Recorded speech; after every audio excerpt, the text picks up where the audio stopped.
దావీదు దేవునికి ఏం చెల్లిస్తున్నాడు? కృతజ్ఞతాస్తుతులు చెల్లిస్తూ పశ్చాత్తాపడుతూ దేవుని నామాన్ని కనపరుస్తున్నాడు. సమాజ మందిరంలోను, ఏమండి, శత్రువుల మధ్యను, అన్ని జనుల మధ్యను, ఆయన బిడ్డల మధ్యను, అందరి మధ్యలో దేవుడు ఏం చేస్తాడు? భక్తుడు దేవుని నామాన్ని గణపరుస్తున్నాడు. నాకు గొప్ప కార్యాలు చేశాడయ్యా. మన పట్ల మనం చేయలేదా ప్రభువు కార్యాలు? పిల్లరా, చేస్తున్నా. అసలు మనం దేవుని రక్షణలోకి వచ్చినామంటే అది గొప్ప కార్యమే కదా. నా బాగలేదు స్వస్థపరిచాడంటే అది గొప్ప కార్యమే కదా. ఈ కార్యాల కంటే, స్వస్థ కార్యాల కంటే నువ్వు ఎప్పుడైతే వాక్యానికి సరెండర్ అయ్యి, వాక్యాన్ని నమ్ముకొని, వాక్యానికి విధేయత చూపి, దేవుని ఆత్మకు విలువిచ్చి, పరిశుద్ధాత్మ తాకిడి ఎప్పుడైతే స్పర్శను పొందుకున్నావో, తర్వాత దేవుని రక్షణ మార్గంలో నడిచి, నీతి యందు జన్మించి, ఆత్మలో పరిపూర్ణంగా ఆయన అగ్ని చేత నువ్వు కాల్చబడి, పాప దోషములు కాల్చబడి పరిపూర్ణమైన బిడ్డగా మారినప్పుడు ఎంత సంతోషం ఉంటుంది. అంతకంటే కార్యాలు ఏముంటాయండి? మనం రక్షణ పొందుకొని దేవుని నామమును స్తుతిస్తుంటే అంతకంటే గొప్ప రక్షణ ఏముంది? అంతకంటే గొప్ప కార్యం ఏముంది? ఈ భూమి యందు నువ్వు స్తుతిస్తున్నావు, ఘనపరుస్తున్నావు, ఇక్కడ ఏడుస్తున్నావు, కన్నీళ్లు గారుస్తున్నావు, నిందలు పడుతున్నావు, అవమానాలు పడుతున్నావు, ప్రతి విషయంలో శోధన అనుభవిస్తున్నావు. కానీ అది భూమి మీద వరకే, ఇది తాత్కాలికమే. ఈ శ్రమలన్నీ మనకి ఎలాంటివమ్మా? తాత్కాలికమే. కొద్ది శ్రమలకే మనము కుమిలిపోతున్నాం, నలిగిపోతున్నాము. యుగ యుగాలు దేవునితో నిలిచి ఉండే ఆ యొక్క నిత్య రాజ్యంలో మనం నివసించాలంటే ఈ యొక్క శ్రమలని మనం అనుభవించాలి. ఈ శ్రమలు అనుభవించేటప్పుడు దేవుని యందు మనకు ఏముండాలి? భయము, భక్తి, ఇవన్నీ ఉంటే మనకి ఏమిస్తాడంట? ప్రభు జ్ఞానం ఇచ్చి నడిపిస్తాడంట. హల్లెలూయా, హల్లెలూయా. చూడండి, ఇక్కడ 7వ వచనంలో ఆయన చేతి పనులు ఎలా ఉన్నాయంట? ఆయన చేతి కార్యములు సత్యమైనవి, న్యాయమైనవి, ఆయన శాసనములన్నీ నమ్మకమైనవి. ఏమండి? ప్రభు చేతి కార్యములు సత్యమైనవి, న్యాయమైనవి, ఆయన శాసనములన్నీ నమ్మకమైనవి. మన చేతి కార్యాలు బాగుంటున్నాయా ఈ కాలంలో? మన చేతి పనులు ఎలా ఉన్నాయి?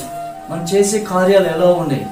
ప్రభు చేస్తున్న ప్రతి కార్యము సత్యమైనది, యథార్థతమైనది, న్యాయమైనది. ఆయన చేతి కార్యాలని వివరించడానికి సమయం సరిపోదు. మన పితృభూమి ఆయన ఏర్పాటు చేసిన మొదలుకొని, ఆ భూమిలో నరుని నిర్మించిన మొదలుకొని ఇప్పుడు దాకా ఇంతవరకు మనల్ని ఆయన చేతి కార్యాలే మనం నడిపిస్తున్నాయి. ఆ చేతి పనులే మనం నడిపిస్తున్నది. హల్లెలూయా. నోటి వాక్కుతో భూమిని ఆకాశంలో కలుగు చేసిన దేవుడు, అదే వాక్కు చూడండి, నోటి వాక్కుతో అన్నిటిని కలుగు చేసిన దేవుడు, కానీ నోటి వాక్కుతో కలుగు చేయకుండా ప్రభు ఎలా కలుగు చేసిన మనల్ని? ఆయన చేతులతో, ఆయన చేతి కార్యములు సత్యమైనవి. ఆయన యథార్థంగా మానవుని నిర్మించాడు, పురుషుని నిర్మించాడు, స్త్రీని నిర్మించాడు. మాట తప్పింది ఎవరండి? మనమే. ఆయన చేతి ద్వారా నిర్మితమయ్యామే మనమే.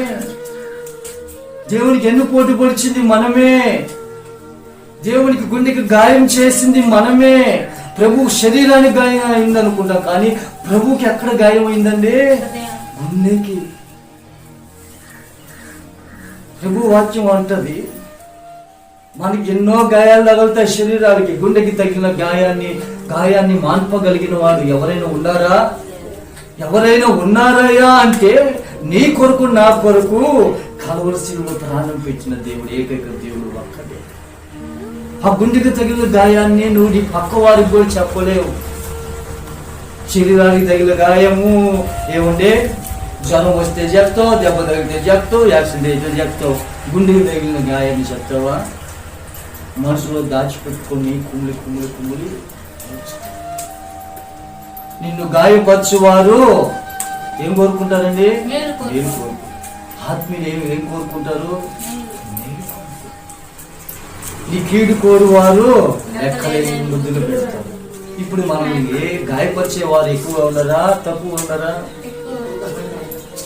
ఆత్మీయులు గాయపరిస్తే నీ మేలుకే చెప్తారు. వాక్యం నిన్ను గద్దిస్తే నీ మేలుకే. ముద్దులు పెట్టేవారు ఎక్కువగా ఉన్నారు, గాయపరిచేవారు తక్కువ. ఏమండి పిల్లరా, వినండి, ముగించుకుందాం. నిన్ను గాయపరిచేవారు తక్కువ, ముద్దులు పెట్టేవారు ఎక్కువ. ముద్దులు ఎలా పెడతారండి?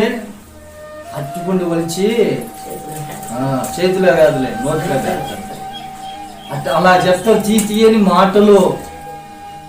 నువ్వంటే ఆమెకు పడదు కాబట్టి నీ దగ్గరకు వచ్చే మాటలు చెప్తుంది, నమ్మకమైన మాటలు చెప్తుంది, నేను ఒప్పిస్తుంది.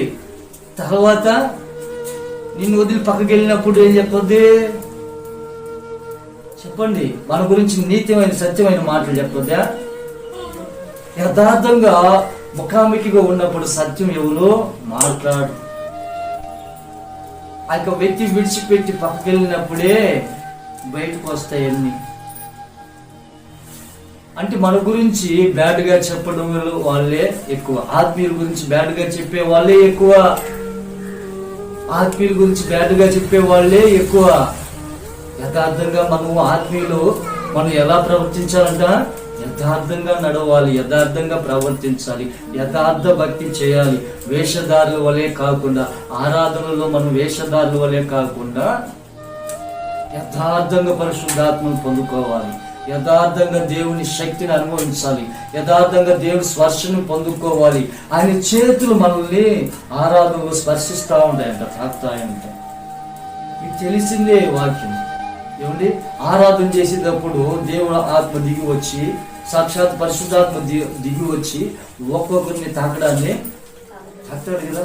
అని తాకేటప్పుడు సేవకుల హస్తాలు వస్తాయా? ఎవరి హస్తాలు వస్తాయి? దేవుని హస్తం. దేవుని హస్తం నీ మీదకి నా మీదకి వచ్చినప్పుడు బాగలేకపోయినా దేవుని హస్తం ఉంచినప్పుడు ఏం పొందుకుంటావు? స్వస్థత పొందుకుంటావు. అది దేవుని చేతి కార్యములయ్యి స్వస్థత పొందుకుంటావు, ఆరోగ్యం పొందుకుంటావు, క్షేమం పొందుకుంటావు. మన పితరులను నడిపించాడే, సముద్రాన్ని చీల్చినవి ఇవన్నీ ఏ కార్యాలు? ఇవి ఆయన చేతి పనులే. ఆయన చేతి పనులని వివరించడానికి కష్టపడిపోతున్నాం. ఆయన చేతి పనులు ఎంతో సత్యమైనవి, ఎంతో నిర్మలమైనవి, ఎంతో నమ్మకమైనవి. ఆయన శాసనములు ఎంతో నమ్మకమైనవి. ప్రభు శాసనములు లేకుండా, కట్టడలు లేకుండా మనకి ఇచ్చాడా? ప్రతిదీ ఇచ్చాడు, నిబంధన ఇచ్చాడు, 10 ఆజ్ఞలు ఇచ్చాడు. ఆ ఆజ్ఞ, ఒక ఆజ్ఞ మీరి ప్రవర్తించినా, ఆ శాసనములు మీరి ప్రవర్తించినా ఎక్కడ పడిపోతామండి? మనము గుంటలో పడిపోతాం. కాబట్టి మనకిచ్చిన ఆజ్ఞలను మర్చిపోక, ఆ శాసనములను మర్చిపోక, ఆ కట్టడలకు లోబడి మనం జాగ్రత్తగా నడుచుకుంటే ప్రభు కృప మనకు తోడుగా ఉండి నడిపిస్తుంది. హల్లెలూయా. కాబట్టి ప్రేమేంది ఏం బిడ్డలారా, తన క్రియల మహాత్మ్యము చొప్పున వారికి వెల్లడి చేసి ఉన్నాడు. ఆయన చేతి కార్యములు సత్యమైనవి, న్యాయమైనవి, ఆయన శాసనములన్నీ నమ్మకమైనవి, అవి శాశ్వతముగా స్థాపింపబడి ఉన్నవి. ఆమేన్, ఆమేన్, హల్లెలూయా. ప్రభు కార్యాలు ఏం చేస్తున్నాడు? అయ్యి ఆ శాసనములు నమ్మకమైనవి, ఆయన శాశ్వతముగా స్థాపించబడి ఉన్నాయి. ఆయన స్థాపించాడు. ఆయన ఊరికే వదిలిపెట్టలే. ఆయన భూమి ఊరికినే నిర్మాణం చేయాలి, దాన్ని స్థాపించలా. ఊరికినే ఒక మానవుని స్థాపించలా, ఊరికినే మందిరాన్ని స్థాపించలా, ఊరికినే ఆయన ఆత్మను పంపించలా. ప్రతి విషయంలో ప్రభువుకి ఒక ప్రణాళిక ఉంది, ఒక గురి ఉంది, గురి కలిగి ఉన్నాడు. ఒక నమ్మకమైన విధులు, న్యాయ విధులు మనకి ఇచ్చిపోయాడు ప్రభు. హల్లెలూయా. అవి శాశ్వతంగా స్థాపించబడింది. ఈ రోజు నీలో నాలో న్యాయ విధులు స్థాపించబడి ఉన్నాయా? దేవుని వాక్యం నమ్మకముగా నీ హృదయంలో స్థాపించుకుంటున్నావా? దేవుని ఆత్మను పరిపూర్ణ నీ హృదయంలో స్థాపించబడుతుందా? దేవుని ఆత్మ చేత నడిపించబడుతున్నామా? ప్రభు మార్గాల వైపు మనం పరిపూర్ణంగా చూస్తున్నామా? ఆయన మార్గంలో జాగ్రత్తగా నడుస్తున్నామా? చాలా ఆలోచించు. ఆయన చేతి పనులను బట్టి మనం ఆయన కృతజ్ఞతలు చెల్లిస్తూ ఆయన చేతి పనులు వివరిస్తున్నాము. జాగ్రత్త ప్రియమైన దేవుని బిడ్డలారా, ఆయన తన ప్రజలకు విమోచన. చూడండి బిడ్డలారా, సత్యముతోను యథార్థముతోను అవి చేయబడి ఉన్నవి. ఎలా చేశాడంటే ప్రభువు సత్యముతో యథార్థతోను అవి చేయబడి సత్యమును మనము అనుసరించాలి, అబద్ధాన్ని కాదు. లోకంలో సత్యం ఉంటే అబద్ధం లేదా? మనలో సత్యం ఉంది, రెండోది అబద్ధం ఉంది. మనలో ఎక్కువ ఏది కొనసాగుతుంది? సత్యమా అబద్ధమా? మనలో ఎక్కువ కొనసాగాలంటే ఏది కొనసాగాలి? దేవుడు ఏదైతే సత్యాన్ని స్థాపించాడో ఆ సత్యమే నెరవేర్పు జరగాలి. హల్లెలూయా. సత్యం అంటే మార్గం, సత్యం అంటే మంచితనము, సత్యం అంటే మంచిగా ప్రవర్తించడం, బిడ్డల పట్లను, కుటుంబస్తుల పట్లను, సంఘంలో బిడ్డల పట్లను, గ్రామం పట్లను, దేశం పట్లను, రాజ్యం పట్లను సత్యముగా ప్రవర్తించడం, సత్య మాటలు మాట్లాడడం, అబద్ధాలను విసర్జించి సత్యాన్ని పలకడం, న్యాయాన్ని జరిగించడం, దేవుని న్యాయ విధుల్ని జరిగించడం. హల్లెలూయా. ప్రభువు చెప్పాడు కదా యోహాను సువార్తలో, నేనే మార్గము, నేనే సత్యము, నేనే మార్గం, నేనే జీవము. ఈ మాట సత్యముతోను యథార్థతోను మనలో ఎక్కువ శాతం ఏ స్థాపించబడి ఉండాలా? సత్యము, రెండు యథార్థత, మూడవదిగా అవి మనలో నిలిచి ఉండాలి. మనలో సత్యం ఉండాలి, యథార్థత ఉండాలి, మూడవదిగా ఇవి రెండు మనలో పరిపూర్ణంగా స్థాపించబడి ఉండాలి. ఆయన చేతి కార్యములు స్థాపించబడి ఉండాలి. హల్లెలూయా. చూడండి ప్రభు ఎలా ఆశీర్వదిస్తుందో ఆ వాక్యం చూస్తుంటే, ఇది మొదలుకొని నేను మిమ్మును ఆశీర్వదించును అనగా సత్య వాక్యాన్ని ఆయన ఒక మాట ఇచ్చాడంటే ఆ మాటను తప్పే దేవుడు కాదు. మనుషులు మనం మాట ఇస్తే తప్పుతామా? దాన్ని నెరవేరుస్తున్నాము. ఆత్మీయ పరుగు పందెంలో ఒక మాట చెప్పితే, దేవుడు ఒక మాట చెప్పితే ఆ మాట మనము చేయాలి.